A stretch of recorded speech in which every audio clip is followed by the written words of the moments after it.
shamwari dzedu titambiraiwo motiregerera pane zvizhinji kwazvo zvingatikonzera dzokera kuye kwatakabva titsvake mabasa nedzidzo yatakadzidza muche toshaya kambani ingatitora isu dzimwe nguva hama dzedu dzotiramba nepekutangira tabashoiwa dzimwe nguva hama dzedu dzotiramba nepekutangira tabashoiwa Yakajanuka tadzidza mabasa ewakwebezilo namabasa musatibanane watokotadzira tadzidza mabasa ewakwebezilo namabasa musatibanane watokotadzira.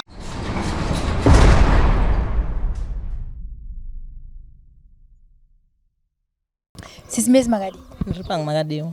Nani parise pano pakado maprisi? Na pari nani. Mbona chiso chakapenya. Yakukicheni uko ndikakushaya. Mazofamba sei? Tataenda unofidha. Okay. Tataenda unofidha block 1. Tatapedza kubika. Naika. Aiwa ndizvo zvichaizvo ndatouya kandi ndikati ko vanhu vatasiya panapa vazofamba sei saka ndanzi aiwa regai tigovatsvaga kana maita sei mapedza zvi. Aiwa ndizvozvo. Naika. Aiwa tinotenda kumushande kupi? Kumusha kuMondoro kwaMubaira. Okay. Ngoti kungezi. Mondoro Mubaira. Okay. Okay. Muri makasiya yakura sei? Muri paripo mukuru ane 18 then anoteera wachona ane 13 then kosta kuti matwins tune 8 years. Matwins? Matwins vasikana. Asi anonetsa kuchengeta kari basi? Vanotinetsei. Kana vari vadiki vanonetsa. Vasikana vakufamba? Kana vakufamba vanenge vabhora. Aiwa tinotenda. Natasangana pano mhosva yakakupinza mukati meusungwa imhosva iyi? Mhosva yakanipinza muno mukati meusunga imhosva yemombe. Dai ndine bhucha kuChegutu saka ndaitenga mombe saka ndakatenga mombe dzisina kuliwa dzisina mapepa. Ndozvakanipinza muno. Zvakafamba sei muso? Ndakatotenga mombe kune mukomana aitengesa mombe saka takangoita zvekunyorana pasi tisina kuenda kumapurisa. Ndibva pazonzi pane mombe dzakabiwa then isu takananga kuti takatenga mombe dzisina kuliwa dzisina mapepa. Ndopa takasungwa. Mapurisa achisvika achitaura nemi vakati kudii? Vakasvika vachibvunza kuti mombe dzamakatenga makadzitengeserwa nani, vatavaudza munhu wachakatitengesera. Saka mukomana wacho namateza acho newana kubatwa ndokubatwa kwatakaita isusu then iye mbva azobatwa ndobva azoramba. Samapiwa makore mangani muso? Ndakapiwa 15. Vadabvisirwa nekoti vadazobvisirwa kuti asvika pano paprison ndisana ne6. Saka zvino magara mangani? 2. Saka pasara 4. Tinotenda sisi mesi. Ndoda kunzwisisa mugere pano. Ndofunga semunhu anenge achangotanga ndeke kutanga yaropinda mukati muso? Ndeke kutanga. Ndeke kutanga. Kari kekutanga muchivhurwa gedhi apo pakadoma prison farm. Inzai ko zvino takumbokuchengetai pano sisi mesi. Makanzwa sei? Zvinongorovesa nehana because kana usina mvura wambosungwa yobaita first time yako uchienda kujeri nezvaunenge uchingonzwa mukati memajeri kuti makamira sei. Unenge uchingoti zvandichanosangana nazvo ndo zvandichinzwa vanhu vachitaura here kuti kujeri kwakadai. Saka zvakangoma unenge uchingozviona mumovie but zvakazoitika reo. Because tangu kujera ungoona maTV. Tachera kuona maTV achingoitwa ari mafilm but mafilm anenge achiitwa iwawo akazopedzisira tangu mukati mazvo. Ndoda kunzwa jeri ramainzwa muri panze nejeri ramukurarama iko zvino kuti musiyano wacho uri papi? Jeri ratendwa tiri panze ka totally zvakatosiyana nezvatainzwa. Taitofunga kuti kwatouya kunoku watouya kuzotouraiwa semataurwa zvaiitwa. Saka zvangofanira izvozvizvi vanhu vachitaura vanenge vachita kuti kujeri akuita sei akuite of which maybe matauro anga achita vakuru vanenge vachita kuti vanhu musapare mhosva. But hazvisiri izvo mararamiro atinenge tichiita kuno kuti tangosiyana kuti hausina vana, hauna foni, marelatives ako hauchamaona the everyday then vanenge vachingoyo maybe zvemaminutes vachingotaurawo navo vachienda ndokurarama kone kwangosiyana nekuno kujeri. Kana muri vakadzi munenge muchingori kuchi kwakadzi hamusangani nevarume then varume vanenge vari kokupi kwavo ndokusiyana different inenge iripo. Asi muri yakazvigamuchira sei kuti iko zvino makuraramira muri kunzvimbo ino? Vakatongozvitambira kuti ndozvitongoripo. Ndozvitoripo zvingachinji as long munhu uri mupenyu zvasiyana nekutonzi munhu afa achaoneka apa anotomboya achitombondiona vachizoti ndiripo.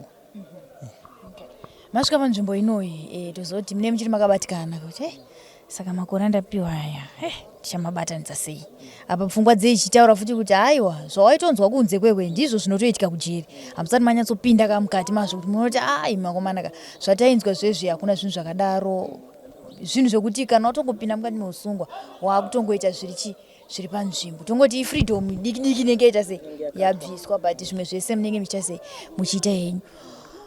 Bana sekuru nana gogo vane counseling yavanokupai pamunopinda kana kuti pana watongopindawo uchitofunga zvakutofunga izvo ndizvozvo kuti ndicharohwa nasekuru akauya anogonongondirowa mbama sekunzwa kwati chita kunzwa kuti vana sekuru nana gogo vanoita sei vanorohwa vanhu mukati memajeri. Saka imi munoda kunzwa kuti pane counseling pane process here yamakambopinda nayo kuti muzonyadzoti iko zvino ndagadzikana hana yangu shuwa naimi zvazvinotoraramika nhasi day 1 day 2 day 3 kuzosvika takutoti mani 2 months kana kuti mani 2 years muri mukati mesu wonku varipo vanouya vachikansela verehab vanouya votaura newe uchisvikawo panzvimbo vokutora votaura newe vokuudza vachikudzikamisa kuti pfungwa dzako usanyofunga kuti no muno titori vanhu tese takangofanana isu takatosungwawo tangofanana nemi bhozi ana sekutoswera nawo nana gogo wototaura kuti takatosungwawo takangofanana nemi tozongosiyana kuti sezoendoedu kumba tichidzoka asi pano matotorara tinawo saka vana vachingokudzikamisawo pfungwa mukutaurawo kuti no akusiko kupera kweupenyu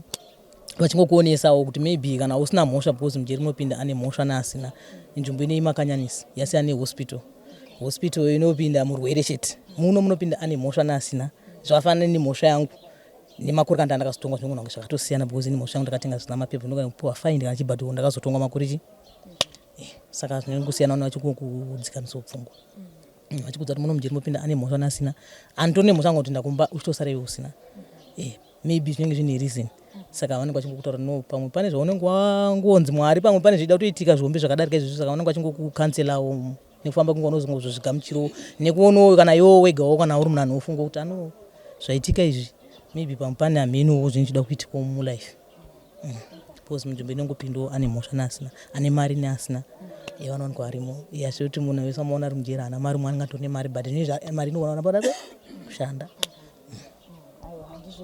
kana mapresident akatongopindawo mujeri saka zvinenge zvine pamwe urikutosimudzwa namwari achikubvisa paungura aida kundokuendisawo paya level. Takatarisa magara enyu mumaseu tozoti ndo pamunenge makunyatsorangarira kana kuti pane pamunotomboita majokes out of nyaya dzamunenge mapindira kuti bwezvo zvine makuzivanaka kuti Liza akapindira iyi ninga akapindira iyi yakapindira iyi semadzimai makagara zvenyu pai ndepi kurudziro yamunombopanana ndofunga pane vamwe kuti anotomboita ezifa agamuchira nhasi but mangwana munomuona futi abatikana nenyaya yekuti anenge akufunganya futi kuti but vana vangu but chakati changu ndizoti vazhinji vacho vanenge vaine vana vamwe vanenge vatone vana vavo pano vanenge vachiri vadiki vayo vamwe vacho vanenge vakavasiya kumba ndiye ipi nguva yamunotombogara pasi semadzimai muchimboonesana muchimbopanana mashoko ekurudziro munenge muchitaurana kuti especially patinonyatsoti tasangana manheru ndo patinoita tsogara pasi totombosangana nemwe munhu anongoda kana kutozviuraya kuti inspector angu chase ndife saka mumwe anogona kutsvaga munhu anogona kutaurirawo nyaya yake kuti ndikataura naningi anogona kundikansela because tete akuzivana hunhu hwedu kuti ningi anotaurika naye ningi inongoziva zvekuti tinosangana vanhu vakabva kunzvimbo dzakasiyana takarerwa nevanhu vakasiyana saka mumwe nemumwe anenge ane behaviour yake saka mumwe anotozva ndikataura naningi anogona kuti sei kundibatsira saka varipo totombosangana vanhu kusvika pakuda kutozvipfudza kuti inini hangu ndikatofa zviri nani because maybe mhosva yandakapara ikanda handina kutoipara handina kutomboita wozanga mutomuonesa kuti zvangofanira kungononieniwo ndiri muno mukati meusungwa kudai kuti mhosva yacho ndakatoita handina zvinenge zvakangoitika mwari ngozvigamuchira ngokuti vamwe varipo vanotodyirwa namari nemaloya nyaya dzake dzorega kufamba ndinozama kutongomuonesa kuti zvangofanira kuti ngoti munhu hakusi kufa as long uri mupenyu chikuru ndechechi ndecheupenyu ndechekurarama kuti uripo here than kuti uzvipfudze because kana mwari aida ngokupfudza anogona ngokupfudza ende hazvitori nguva saka kanakuona mwari akuisa mukati menzvimbo inei pane zvimwe zvaari kugadzirira saka tichingokanzelanawo sezvo zvatichingoiti kuonana sekuru ndozvamukwasongozotaurawo nechi nevamwe vanenge vachipinda mukati meusungwa. Muri muno mukati meusungwa ndiapo mabasa emaoko sofa mati madzidziswa kurehabilitata pane zvamaita kunze nazvamuchita ndine bhuchari hangu ndovimba kuti ndofunga zvemaoko ezvimaita inini kubhucha ndo kwangu cheko cheko. Pane iri zvamaita usofa muri mukati meusungwa zvamadzidziswa nana sekuru nana gugwa munoswera nawo pano. Ongo zvakawanda panopa ndiko zvakawandisa. Unonzi wewe unoda kuenda taura paunoona kuti unokwanisa kushandira kuti kana wabuda mukati menzvimbo ineyi ukokwanisa unoitawo mishando yemaoko panze, like pane bakery, pane sewing, pane welding, panochengetwa nguruve, mombe, panobikwa zvakawanda. Saka iwe unosarudza kana kuchuza kuita pamwe panochuzwa nana sekuru no tikatora nhingi anokwanisa kuqualify kupinda apa. Then uchuza ndokwanisa kuenda kunobika. Kwanza kuenda kunosona, ndokwanisa kunobika chingwa, panobikwa chingwa nemabanzi nemapai. Ndokwanisa kuenda kuno welda.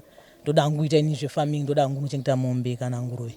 Panogadzirwa zvikafu zvemombe zvakawanda. A lot of things zvinoitika panapa Kadoma Prison. Nekurima wamwe wanda kuitawo zvegardening. Saka makachuza papi apa ndikunzwa zvinhu zvese zvakawanda. Ndakamboenda kubhekari ndakamboenda. Then apa ini zvinhu ndiri kubika. Ndikuita zvekubika sadza. Ndokoma bwana ndambokuona ikweyo. Ndona ndiri panze paipe. Okay. Saka zvakareruka sei asi kana kuti zvakaoma sei kubikira na sekuru nana gogo. Apa ndizoti mune makunyasoda kupefecta kakuti apa nhasi ndonyazoita sei ndonyazovasotera. Ina angu hazvambondinetsa because ndandagara ngu ndingori mubusiness. Saka hazvambondinetsa.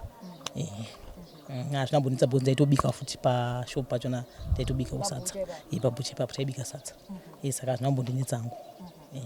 Kuchingwa mabhanzuko aufa mabhanzuko ndasandambozviita hangu tangojera kubika chimodo chikura tata chingwa chamuziza chinosanganywa neupfu saka marasha edu kana marasha toisa but patakangoenda kubhekari uchidzidziswawo kana une pfungwawo dzakavhurikawo hazvinonoki hazvo kubata unokumudza kubata. Saka makatopedza iri kwese awo kubheka takapedza. Saka makubika mukabva apa moenda ku ndaenda kuwelding. Kochichi kuita kuti muinspire kuenda koti. Ndakwenda koti ndokwanda kuenda. Ngode. Ndokwanda ndozvandoda kumboita. Wozvekusona izvi zvagara hazvo tagara tosona. Saka ndoda kuita zvandisina mvura ndaita saka ndoda kuenda ngu koti. Kuti pandakazotonobika ndaida kuenda koti. Okay. Ndiko ndaida kuenda. Madzimai mashoma kanoda kuenda kunoita zvewelding. Sei imi mada kuti ayo rega ndiende koti. Ndokwanda kutoenda kunoshandira koti. Ndopoto ndabudawo unozvikuitawo zvakati hauzomirira chinowana. Semunhu agara ari mubusiness unofana kuita zvinhu zvakati wandei. Maybe mwaranga nechinyangwa chekuti mbindiwo mukati menzvimbo ndikobuda nda kuziva zvinhu zvakati wandei. Vanaida nzonzwisisa ivo bozi vanhukadzi vane tendency yekusarudza kuti izvi zvewelding zvaiwaita henyu zvimwe zvekubika izvi ndo zvangu izvi zvekuchekana nesimbi izvi ita henyu. Asi ndikuona kuti mimi mune ushinge wekuti chinoitwa nemurume munhukadzi anochiita. Aiwa ndizvozvo. Aiwa ndizvozvo bozi kana uri munhukadzi auzomirira kubika chete. Unofana kuitawo zvinhu zvakati wandei. Saka sekuwelda unogona kutotsvaga simbi dzako ungogadzirawo zvimastovhu zvimapadza zvimadho ungoiswa kana pagedhi hapasvaiwa nunhu unga 1-2 uchiitawo futi zvimwe. Madzimai ane pfungwa dzebusiness akadai ndo atiri kuda ndofunga kana kuti ana sekuru nana mbuya izvezvi vari kukuona ika vanokwanisa manyukunyuku kuti uyu muzukuru uyu kawo anoziva zvaari kuita. Nekudawo kuti mumwe munhu anogona kungoya kuti inini ndoda kufira pawelding chete. Itawo zvimwe paunobuda zvichida unogona kumboshaya start yekutenga masimbi. Asi kana uchigona zvebhekari unokutombotsvagawo mamwe mabasa kupi kunana proton ukoonota sei umbonobika chingwa ikoko uchibatanidza madhira ako. Ndoda kuenda panawo yemafamily week. Ndanzwa muchiti makasiya vana 3 kunze uko vane 18 ane chii nematwins. Vanoere vana nemhuri vachikushanyirai? Vanouya pafamily week. Icho chirongo chefamily week vakatigonera chaizvo. Kuzi tisingaonanawo nevana nemhuri but pachakauya chakachifarira kuti at least vakakwanisa kupotawo vachitiwo vana vanouya vachivaona tichiswera navo zvinhu zvakanaka. Zvinhu zvakanaka saka chirongwa icho takachifarira. Zvaramba zvakadaro. Apa ndiri matambudziko amusangana nawo pamaprojects enyu zvamungade kuti zvichida tikawanirwa ichi neichi neichi matambudziko atinawo anogona kureruka? Matambudziko aripo haazoshaike. Zviripo zvatichida kubatsirwa zvakawanda. Sekubika panze pane zvinhu zvinoda kushandiswa zvidziyo zvezvidiwa. Zvichida kuti zvitengwe kuti mashaving disease tisina tangobika tosiya zviri mumapoto anongoziva chirungu chamazuva nekuti mashaving disease tokabika mokutira muchiisa muchisevhera vanhu tisina hatina ndozvimwe zvatinoda kuti tibatsirwa nazvo. Takatarisa pane zvinhu zvenyu zvekushandisa semunhu sedunga munhu makazvimirira pane zvamungade here kana kuti zvamungade kana zvamungafungidzira kuti ndikawana izvi neizvi neizvi panguva yandigere muno zvinogona kundibatsirawo ndiri muno hongu munomu especially tikaona kana zvekushandisa pano like kwatinogara kwatinoraramira kufemale todo kana mutsvairo zvekuklinisa madetergents ekuklinisa especially ndo atinoda kubatsirwa nawo pano pakati maprison masunlight madhiba zvakawanda zvinotodiwa nemamops kuti tikwanise kurarama nzvimbo yedu iri smart. Pane dambudziko rinowanzotaurwa nemainmates akawanda kuti patinobuda paya tama ex-convicts matambudziko atisangana nawo ndeyekuti hama kana kuti nharaunda society hasikwanisa kuti gamuchira kunyangwe even tikadzidza zvinengei tikaona maideas anengei kuti unotsvaga basa kana kuti utangewo basa rako unenge achingoti vakabva kujera batai homwe vakomana hatichakwanise kuva that freedom musociety yataiva nayo before. Chamukafunge kuti chingaitwe kuti hama idzi dzigamuchirike stigma ibviswe mukati menharaunda chi? Ipapo ka musi kureva nhema vanhu vakabuda muno mumajeri vazhinji vachienda kunogara kunzvimbo dzavanogara kune havo vamwe vasingachinjechi munhu especially amatuki pane vandono wangu ndiri mukati menzvimbo ineyi aenda adzoka saka zvinhu zvachinoonesa kuti nyaya chiri kuitisa kuti vana veva vadzoke muno mumajeri nayo yemadrugs. Saka rimwe dambudziko riripo nderemadrugs mutoriro vamwe vanomwa inonzi chianzi ngoma tumbwa saka vana ivavo vamwe I think vanenge vasina pekugara saka pane paida kutoti paitwe zvokuti vaya vanoenda mumajeri vachidzoka ooneka kuti vane pekugara because mwana asina pekugara anongodzokera mustreet futi back onoita futi chi izvozvo batai homwe inenge chidzibuna adzoka asi munhu kazhinji umwe ane pekugara and like ini ndiri pekugara ndingadabuda muno mujeri ndingakwanisa kuenda noita zvekuti ndinganzi ndotonodzoka ndichoita zvimwe zvinhu handimboenda mustreet vanoita zvemustreet ndo vanodzokera vachingoita same mabasa iwa munhu ane pekugara chaichai ndifunga kuti angaita izvozvo then vemastreet avo ndo vanoda kuonekwa kuti vangatsvagirwe here kana kuti ndizivi ndimungatokwanisa kuti tibatsiriwo because varipo vakawandisa vanda vachidzoka unoona 2 minutes adzoka isagara 2 years but unoona munhu ana kana 1 week abuda ana kana atodzoka mwacho kudasa nhasi mangwana anenge achitori pano shunzi akabatwa manheru saka vamwe vachona I think vemastreet ndo vane unhu iwo then koita dzimwe nyaya dzemedha dzinoparwa nevamwe vanhu variko futi makurukosa ndakutaurisa variko vameno kuti zvinopero sei kuvanhu ivava vakadaro because anoramba achidzoka futi nyaya idzodzo but koita kune mamamedha anoitika zvekuti munhu anenge hazvisi zvekuti zvingaitwe nemunhu achida zvinongoitiko kungoti munhu angonanga angorwa munobva afa then because tokune variko futi vari kuitawo maproblem avo vemedha vanongoda vachidzokawo ndo vanoda kubatsirwa ivavo kuti vanongonzi munhu aenda adzoka beta akatogara akasabude kotsvagirwa zvekupota vachiita.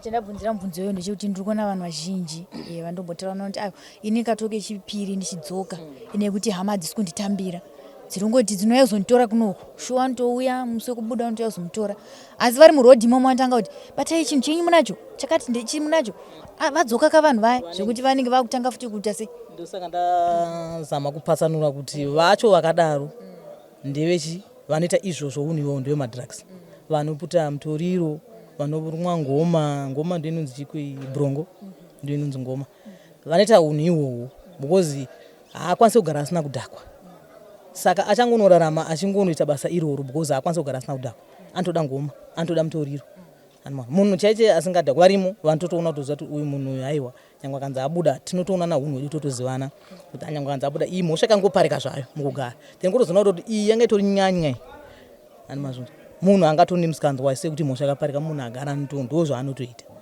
then kune vamwe vanorifoma vamwe havarifoma zvagara zviriko but especially wemastreet amatuke yes yanetsa generation iyoyo yanetsa usingaite generation iyoyo haiudzirwe munomutotosangana navo futi vantu yamatuke munotongosunga dzisimbi munotosunga dzisimbi muri kugara sei nanasekuru nanagogo vari kukuchengetai muno?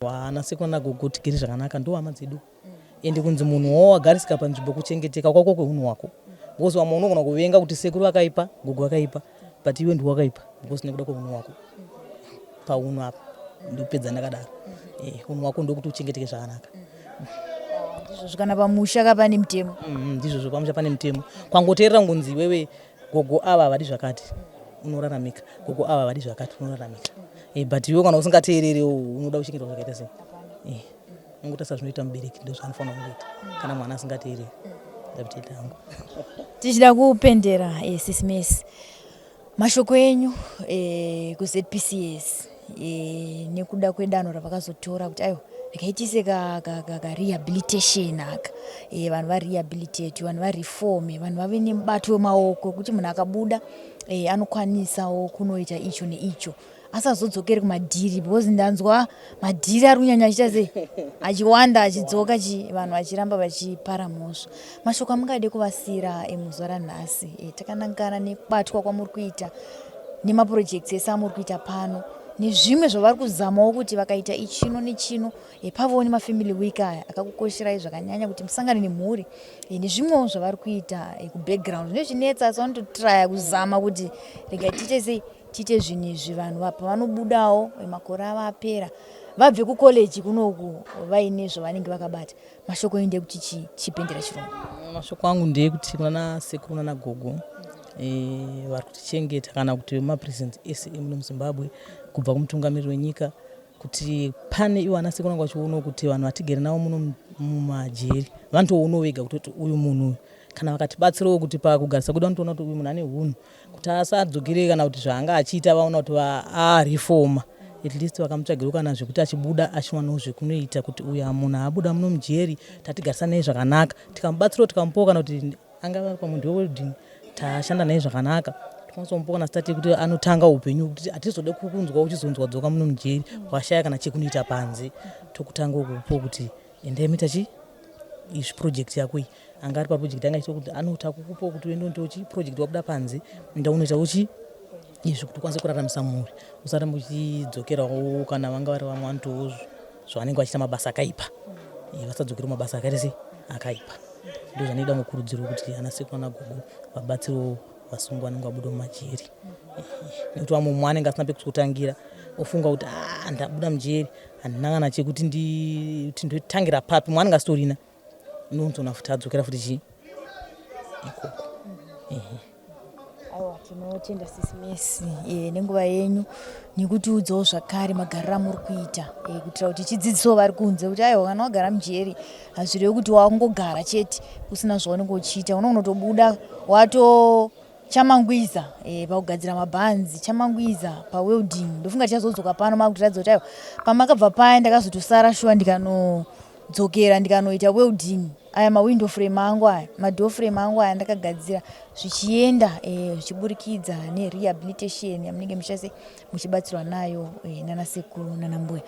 Mazvinzwira emhuri yeZimbabwe vandakagara navo pano nesisimesi mungu achinditsanangurira matambudziko kana kuti nyaya yakaita kuti vave vari panzvimbo ino ndofunga manzwa vachitsanangura kuti aiwa mhosva yandakapindira pano yakanga iri mhosva yemombe ndofunga vazhinji vanoiziva nekuti stock theft haina kuparika vachiziva inyaya yekuti semunhu anga ine bhucha vakangotengeserwawo mombe dzakanga dzina mapepa kuzotsvaga munhu wacho haana kuwanika nenguva paakazowanika mukomana akati aiwa handivaziye vanhu ava zvichida ndo zvakazoita kuti vasvike pakupiwa makore amanzwa 15 years vakazobvisirwa havo.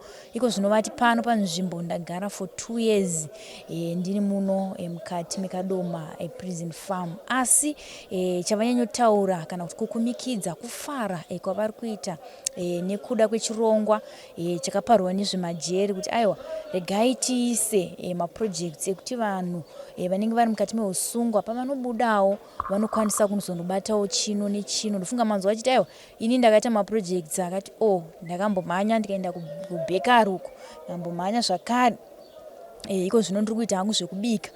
Asi shuro yangu ndeyekuti ndikadai ndichamhanya kuwelding. Ndanga ndichivabvunza kuti ko sei muri kuda kunoita basa revanhurume nekuti tozoti kuwelda kazhinji kacho kunowanzoendwa nana baba. Ukati aiwa semudzimai usamirire kunzi chinoitwa nemunhurume ndechevarume chete, unogona kutozviitawo uri munhukadzi. Changosiyana hapana, nekuti tese tiri vanhu, tese tine maoko, tine pfungwa dzinotoshanda kuti aiwa simbi ndikacheka ndakadai inokwana kugadzira door frame. Tiri pano pakadoma prison farm patiri kutandara nehama neshamwari dziri kurarama dziri mukati meusungwa. Asi shoko ratinogara tichisiya nderekuti yakatambika jeri rinopera. Tizosangana zvakare pamamwe maprograms. Zita ndinonzi Elizabeth Nyaguyo, tichiti chisarai. Ndinoitwa Superintendent Catherine Katsambe, officer in charge wepakadoma prison.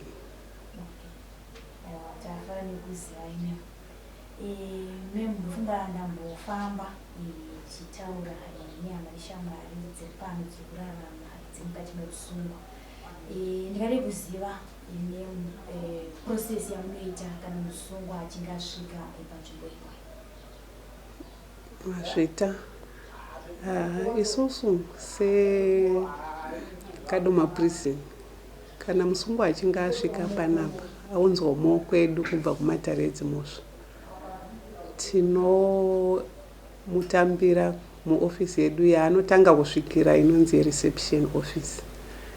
Mureception imomo tinorekodha maparticulars emusungwa, zvinosanganisira mazita ake akazara, kwaanobva, nzvimbo yaanobva, kana kuri kumusha sabhuku wekumusha kwake, zita rababa wake, zita rachifu aanobva, uye neaddress, physical address yepaanenge achigara. Tinobva tazvirekodha pasi chekutanga. Kana tapedza kudaro, tinozoita isusu yatinoti induction assessment. Induction assessment tiri kutora musungwa tomuisa mumaoko ema-rehabilitation officers edu. Ma-rehabilitation officers edu ari kumubatsira kuti asettle panzvimbo ineyi semunhu achinja nzvimbo yekugara, munhu abva anga ari panze akurarama ari mujeri. Saka vanomubatsira kumutsanangura kuti pajeri panogarwa zvakadai zvakadai zvakadai, zvinotarisirwa mukugara kwake pajeri nezvisingatarisirwa. Ndopaanobva azooneswa zvakare marights ake anosanganisira kuti kana aida kuita appeal anobva aita appeal. Tiri papo process iyo yekumuindicta, tinogona kuzomuinterviewawo zvakare tichida kunzwawo kuona kuti iye angava ine zvichemo here zvaainazvo zvingada kugadziriswa. Achangosvikawo pano pajeri tinobva tamubatsira. Kana aine kana kuti madambudziko akafanana kuti ane chirwere chaainacho like machronic diseases, tinobva tachizomuti aonekwawo nemanesi edu, obva atongotanga process yekurapwa achienderera mberi. Tichinge tapedza kudaro, musungwa wedu atopiwa pekugara, atopiwa zvekushandisa ari pano. Rehabilitation section yedu inochipfuurira pamberi zvakare ichimuassessa yatinoti risk assessment. Risk assessment tiri kutarisa chipa musungwa, tiri kutarisa kuti tiongorore kuti chakamboita kuti apare mhosva chii, uyezve hapana here mukana wekuti achazodzokorora zvekupara mhosva yatinoti reoffending. Saka marisks iwayo ndiwo atinoassessa. Tinozviitirei? Tinozviitira kuti kana tinge taita risk assessment taakuziva zvikonzero zvakaita kuti musungwa apare mhosva nemachances ekuti azoita reoffend. Tinochimubatsira sei through our rehabilitation programs. Saka our programs anoitwa tailor made tichishandisa zvatawana mutsvagurudzo yerisk assessment. That's the process yatinoita kana musungu achangosvika.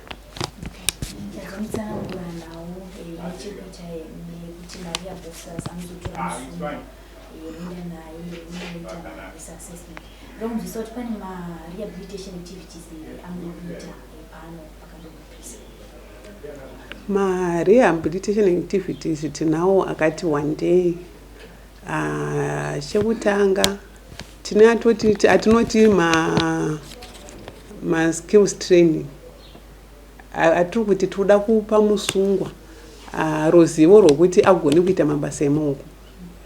Tinezve mamwe ma-programs atikuti ari academic ekuti tine vasungwa vamwe vanotoya panapa despite kuti vava vanhu vakuru, umwe hatogoni kana kunyora kana zita rake.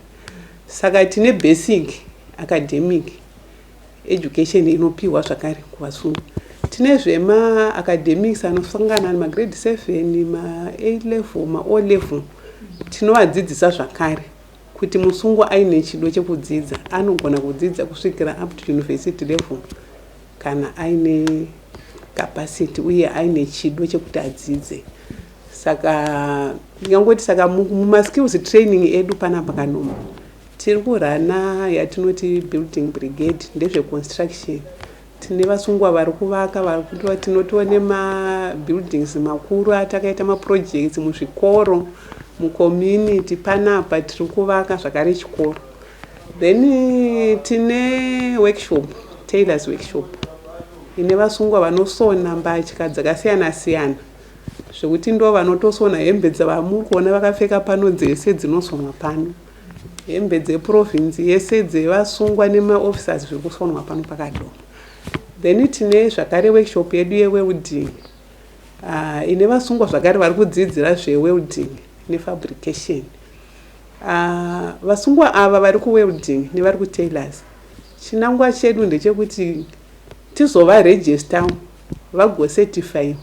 Saka tinoshanda neKadoma Vocational Training Institute kuti kana vadzidza vane ruzivo vanozotestwa voongororwa kuti vakukwanisa kuti vapiwe ma-certificates here, vobva vazopiwa ma-certificates avo kana vachikwanisa kutrade test we-trade test, so that kana abuda ane chitupa chari kunoratidza kuti ini ndinogona zvakanai, ini ndinogona zvakanai. Tinezve vanoita zvekurima panapa tine farm pricing. Saka tine munda watinotorima ma-crops anenge echibage, mapfunde, tine horticulture zvakare garden ratinoita. Saka vasungwa vedu vamwe vanenge vari kuvachivaka, vamwe vachisona, vamwe vachiita zve-welding, vamwe vachiita zve-plumbing, vamwe vachiita zvekurima. Ngati muchidimbu ndo ma-programs atiri kuita pano. Tine zvakare group rinoitawo zvema-arts nevamwe vanoitawo zvakare zvema-Bible studies. Zvakawanda zvatiri kuita panapa. Asi ndinode kuziva kuti zvakaoma sei kushanda nevanhu vakuru. Nekuti ndiri kuona kuti mazera acho anenge ari mazera makuru chaiwo kuti vanhu vanenge vachiti isusu zvamuri kutiudza izvi zvinogona kusiyana nezvatiri kuda kuita panguva ino. Zvakaoma sei kushanda nevanhu vakuru kutanga kuvadzidzisa kubva pascratch, nekuti ndanzwa vamwe vachiti isusu ndobva ndakauya pana chandaigona asi zvino ndakutogona kubheka, ndakutogona kusona, ndakutogona kuita welding. Zvakaoma sei kushanda nevanhu vakuru?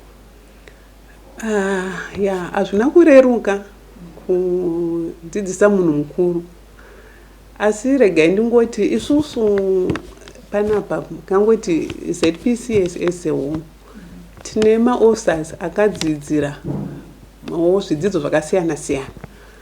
Kana tiri ku-rehabilitation kwedu ikoko tine ma-chaplains, tine ma-counselors, tine ma-psychologist. Saka vanhu vakuru zvimwe zvinoita kuti asade kupinda muprogram, maybe anenge aitori ne-psychological problem iye pache zvake, kana kuti asatonyatsogaishira kuti saka zvechiwa ndatiwo mujeri.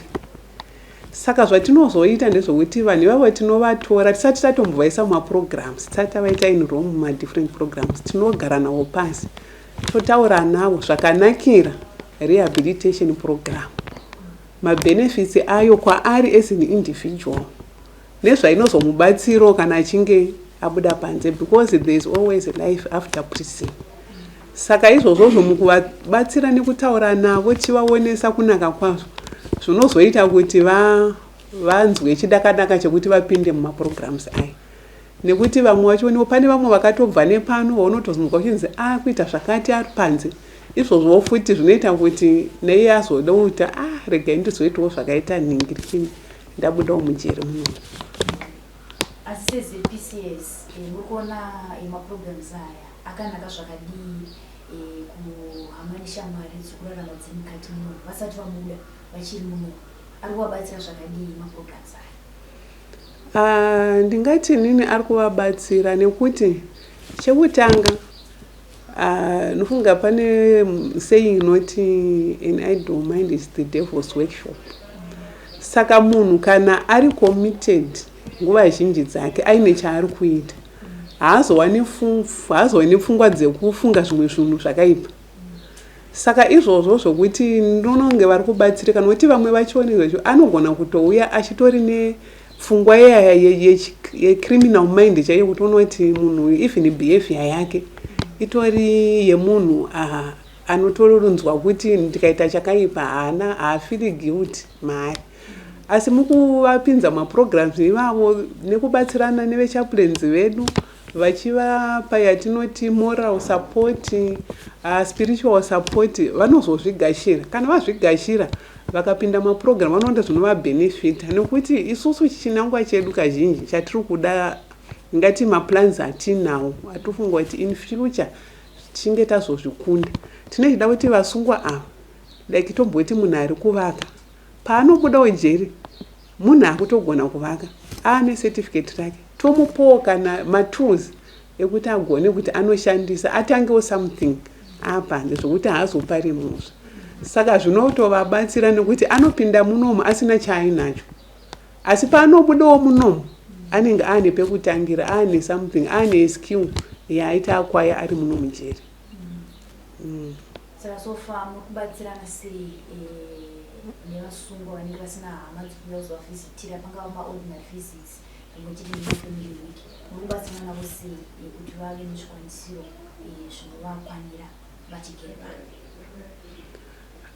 Ndingati isusu tiri panapa tine vasungwa zveshuwa vamwe kuti either anenge asina hama yacho iri padhuze, nekuti vasungwa vatinavo vakasangana vamwe vemulocal community nevamwe vanotobva kunzvimbo dzitori kure. Saka vanobva nzvimbo dziri kure kuya kuti azowana mavisitors zveshuwa zvinonetsa nenyaya yekuti zvinhu zvakangoomera munhu wese. Asi isusu manje through our rehabilitation office nechaplains yedu tinewo mastakeholders atinodyidzana nawo, kunyanya vemachurches. Vemachurches vanouya vachivaona zvatinoita machaplain edu neverehabilitation office yedu vanovalinka nemachurches nemagroups ari kunze ekuti vanozokwanisa kuya vachivavhizitira vachivaigirawo zvavanokwanisa kuvaigira vachivasapota. Then tinoitiwo zvakare tine telephone facility yekuti rehab office yedu ine maruramiro even yekutoita home visit kune hama dzevasungwa kunovaonesa kuti imi wehama yenyu iri kujeri iri kuda kubatsirwa nezvakati nezvakati nezvakati.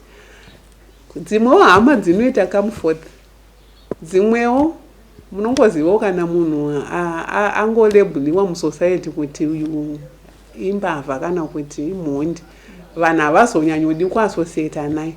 Saka tinezve maruramiro ekuti rehabilitation office yedu iende ichinotaura navo hama dzedu kuti dzinzwisise kuti kupara mhosva munhu wese anogona kungokarwa mujeri. Saka tinochida kuti tivabatsire isusu seZimbabwe Prison Correctional Service tichiita rutivi rwedu, community nemafamilies vachiita rutivi rwavo. Asi in the event yekuti pashayikwa hama dzinoita kamufoni, we still work nema various stakeholders vari willing vanovabatsira. Then tinewo zvakare program yatakuita isusu seZimbabwe Prison Correctional Service yekuti musungwa anogona kuenda kunoshanda panze vachibhadharwa mari. Vane percentage yavanowana organization wati government ine ka percentage kainowana.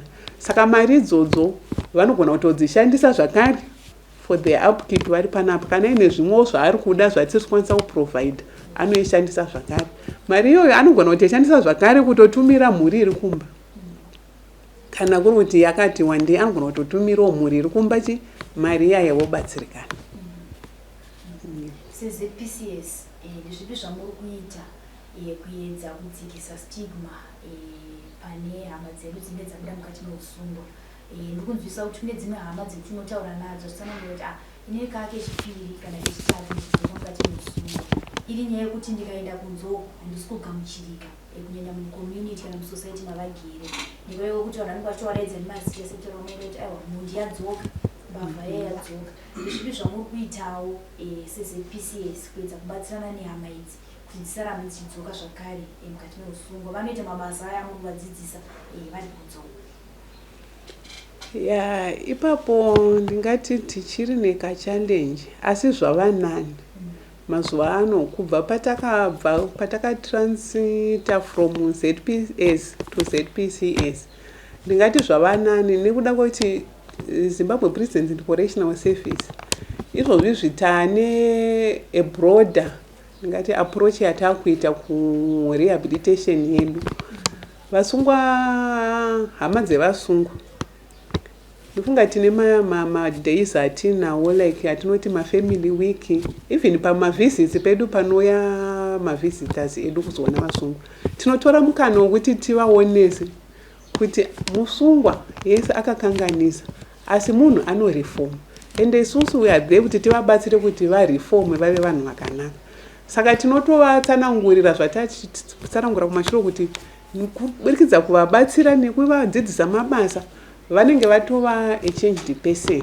Saka ibasa redu zvakare isusu seZPCS kuti tivaonese kuti aiwa munhu akatadza asi tiri kuzama neunani hwedu kuti timubatsire kuti ave munhu akavandudzika. Saka tine mamwe macampaigns zvakare atinoita kuraise awareness kuma-communities like panoitwawo mamwe ma-community programs. Regai ndipese muenzaniso muno mukadoma pane pakamboitwa drug and substance abuse. Isusu tinototora vasungwa vedu vakanga vari into drug and substance abuse totoenda navo kunze kuku votonoparticipate muthat awareness campaign. Vakutotaurawo nekutopupura through matestimonies kuti inini ndaimbodai ndaiputa zvinodhaka ndaimbobira vanhu asi izvozvi zvine nekuda kwokuti rudzidziso rwandawana kuno inini ndamunhu achinja ashanduka. Saka tinoramba tichidzidzisana nema-communities edu even patinoita prison day yedu ufichiri izvozvi zviti kutotasira kuita muna September tinoinvita ma-communities kuti hama ngadziuye dzizozvionera nekuzvinzwira nekuwitinesa zvinenge zvichiitika kumajeri kunoku kuti vaappreciate kuti isusu tiri kuedza neunani hwedu kuti vanhu ava vave vanhu vakanaka. Of course hapazoshayiwo nini just a few vamwe vasingazoreform. Saka mune matambudziko ere amusangana nawo pano pakadoma Reform Prison? Matambudziko ashayikwe. Ndingati matambudziko atinogona kusangana nawo kazhinji kachoni ari financially driven because zvinhu zvatinotarisira kuti tive nazvo panapa zvinji zvinhu zvinoda mari. Asi regai nditi mamwe matambudziko acho handinganyanya kunongedza nezvawo ndezvokuti ndoda kuti nangana takatarisa nerehabilitation programs tinenge tiine shungu dzekuti vasungwa vedu kana tiri kuti tiri kuworkshop kana kuti yewelding ive iri a fully equipped workshop. Kana tiri kutaura zvekutailors tinotariswa tive tiine mamachines anotarisirwa ese kuti anga ari mumutailors workshop so that patiri kuvadzidzisa tiri kubva tavadzidzisa zvinhu zvese in full package. Saka mishini yekushandisa ndo imwe yatisina yakatikwanira. Ndingangoti muma-areas ese kubvira vekuvaka, vekuwelda, vekusona hatina zvakakwana zvokuti vanyatsoshandisa. Kana tikaenda kuma-academics stationary yacho yokuti vashandise zvakare iri kutinetsa. tinomboedza pano neapo kuvapawo zvatinenge tagona kana kuvatsvagirawo well wishers anogona kuvabatsira. But 8 times unoona kuti musungwa anogona kutodzidza kusvika pauti akuda kunyora kana O level yake obva achishaya anomubhadharira examination fee. Saka ndo mamwe machallenges atinosangana nawo. Rimwe dambudziko randiri kuona iroro rinogona kuita ebiti kunge riri rangati rinokonzerwa nesystem yedu, but it's a challenge yatiri kuona iri kuaffecta zvakanyanya rehabilitation program. Kuti isusu tatora musungwa tamuenrolla paprogram, maybe 6 months down the line program suppose yange ifanira kuita kana 2 years, isusu tatimuenrolla tichitarisa sentence yake kuti tinenge tiinaye kwenguva yakareba zvakadai. Saka tinoitofunga kuti paanozopedza achibuda ujiri rake anenge akwanisa kucomplete this program. Then pomba pauya amnesty. Amnesty inouya munhu ari pakati peprogram obuda asati aibva, but all the same hatigone kumumisa nokuti kana president vaabandona munhu vaita pardon munhu zvakatonaka, zvine zvakatinakirawo on the other side, but on the side rehabilitation zvine maimplications azvo, because vanhu vai vari kubuda vasati vaita vapedza maprograms ayo, saka vanenge vasati vanyatsoibva sekutarisira kwatiri kuita isusu kuti munhu uyu by this time munhu aaraiti akugona kuzvimiririra. Tichipendera zvamungade kubatsirwa nazvo sejena zvamatambudzwa musangana nawo, zvamungade mubatsirwa nazvo takatarisana nesite rehabilitation chii chamungade sejeri? Ndinofunga kuti chatinganyanya kuda kubatsirwa nacho maresources anosanganisira zveequipment zvandandotaura kuti isusu tikava neworkshop iri fully equipped zvinotibatsira kuti vasungwa vedu zveshuwa we are guaranteed kuti tiri kupa munhu chinhu chekuti ruzivo rwokuti akabuda panze anogona kana kutonopinda basa pakambani kana kunotanga kambani yake iye. Saka izvozvi tiri kuita hedu tiri kuzviita, but hazvizonyatsobude as expected because zvikwanisiro zvacho ndo zvinenge zvisingakwani. Saka rubatsiro rwo runosanganisira equipment, runosanganisirawo even mabhuku sichaiwo kune maacademic inmates edu vari kupesuwa maacademic studies zvinotibatsira nemariwo dzekuti vazokwanisawo kunge vachinyora. Mazuva ano maexams edu amwe ane maprojects, zvimwe zvine zvichida kana lab chaizvo zvesainzi, but isusu tinenge tisina. Saka tikawanawo zvikwanisiro zvakaita seizvozvo zvokuti vasungwa vedu vave exposed to the reality of the world whilst vari munomu, zvinotibatsira kuti tigadzire munhu wokuti tikamuti tichienda musociety tinogutsikanawo nesu kuti tagadzira munhu kwai ari fiti kugara nevamwe zvakanaka. Ndifunga sasawira wehama dzandaswera nadzo vane chichemo chokuti dai tawanirwawo project yakamiririra vanhu vakubuda, lese pane hama dzedu 15 kana 10 vakuda kubuda, vakawanirwa project yakangomirira vanhu vavo kuti kana vakubuda ponzaiwa iko zvino vakubuda ndinyingi, tikamuwanirawo kamari kuti akwanise kubudawo nako onotanga zvamakamudzidzisa zvezvo zvichida zvinogona kuendesa upenyu hwavo mberi. Vamwe vangu vachichema chemo chaiwo tikaona macertificates chaiwo zvichida zvinogona kutiitira zvakanaka, tikasvika pakambani zvichida tisati agona kuzvimirira tega, tikasvika tikati aiwa inini ndakaita izvi neizvi ndakadzidza kwakati, zvichida zvinogona kuti tindira upenyu zvakare. Ichokwadi ndofunga sezvandambotaura kuti isusu ndo chido chedu kuti vatadzidzisa like watadzidzisa kuvaka ngave nechitupa chekuratidza kuti anogona kuvaka. Saka izvozvo zvinhu zvitori muprocess zvatakatotanga kuti titi vari kubhekari abudewo nechitupa chekuratidza kuti munhu anga ari kubhekari. Asi challenge imwe inozoitika ndeyekuti maybe nekuti tichishandawo nemamwe mastakeholders isu hatigoni kuvapa certificate rakanzi ZPCS because we are not accredited kuti we are not qualified kuti timupe that certificate. Tinotoshanda nema-registered higher institutions vanokwanisa kuti certificate rake tikamupa rinova recognized.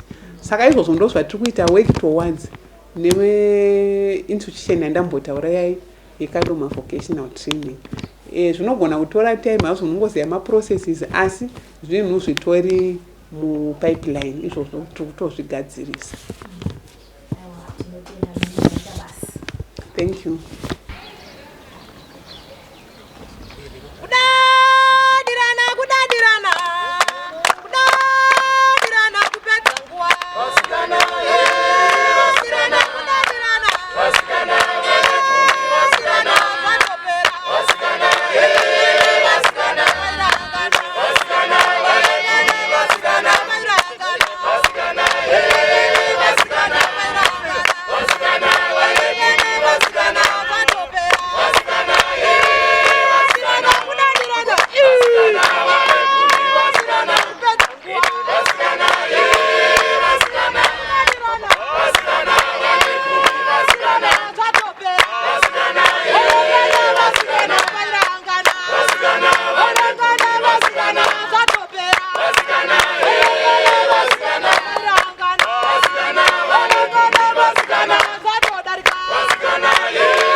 Zimbabwe, tinokumbira mumwe mukana.